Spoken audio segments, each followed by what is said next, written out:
কেমন আছেন বন্ধুরা? আসসালামু আলাইকুম। আশা করি সবাই অনেক ভালো আছেন। আমি আজকে সুজি দিয়ে চুই পিঠা বা চুষি পিঠা তৈরি করব, তবে একটু অন্যভাবে। আশা করি ভিডিওটা আপনাদের সবার অনেক ভালো লাগবে। আর ভালো লাগলে অবশ্যই চ্যানেলটি সাবস্ক্রাইব করতে ভুলবেন না। এই পিঠাটা খেতে অনেক মজা। তো চলুন দেখে নেই মূল রেসিপি। আমি এখানে প্রথমে নিয়ে নিচ্ছি 1 কাপ পরিমাণ সুজি। আর এই সুজিটাকে ভালোভাবে ব্লেন্ডারে ব্লেন্ড করে গুঁড়ো করে নিতে হবে। আমি এটাকে ব্লেন্ডারে ব্লেন্ড করে নিয়েছি।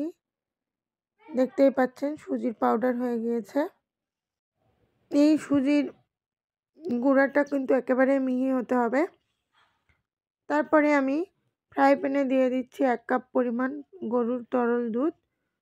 আর তারপরে এখানে দিয়ে দেব স্বাদ মতো 1 চিমটি লবণ। তারপরে এটাকে একটু ভালোভাবে নেড়ে চেড়ে নিচ্ছি। তারপরে এখানে দিয়ে দেব 1 চা চামচ পরিমাণ সয়াবিন তেল।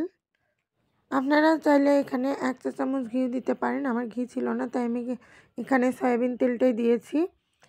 আর তারপরে এখানে দিয়ে দিচ্ছি গুঁড়ো করে রাখা সুজির পাউডার।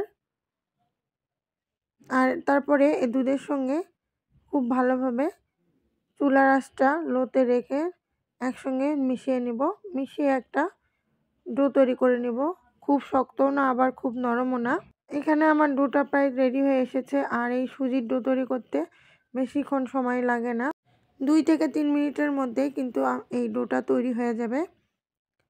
আর ডোটা তৈরি হয়ে গেলে এটাকে এখন আমি ঢাকনা দিয়ে ঢেকে রেখে দিব 2-3 মিনিটের জন্য, যাতে সুজিটা আরও ভালোভাবে সিদ্ধ হয়ে যায়। তারপর ওটাকে সাইডে রেখে আমি এখানে একটা প্যান নিয়েছি। আর প্যানে দিয়ে দিচ্ছি 1 কাপ পরিমাণ চিনি আর 1.5 কাপ পরিমাণ পানি। আর তারপর দিয়েছি 2টা এলাচ। আমি এখানে চিনির শিরা তৈরি করে নেব। আর এই শিরাটা কিন্তু খুব ভারী হবে না, একতারা বিশিষ্টও হবে না।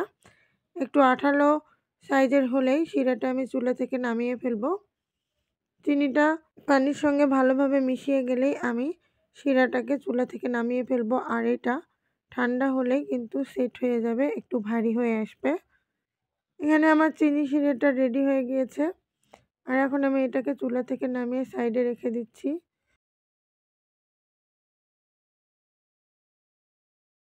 এখন এখানে যে ডোটা আমি তৈরি করে রেখেছিলাম সুজির, সেটাতে আমি 1 চা চামচ পরিমাণ সয়াবিন তেল দিয়ে খুব ভালোভাবে হাত দিয়ে মথে নিচ্ছি।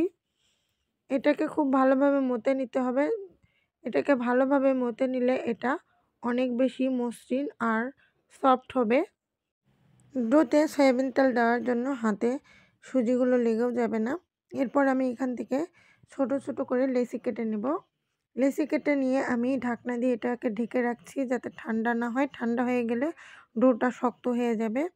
তারপর হাত দিয়ে এভাবে আমি এই লেচিটাকে লম্বা করে তৈরি করে নেব।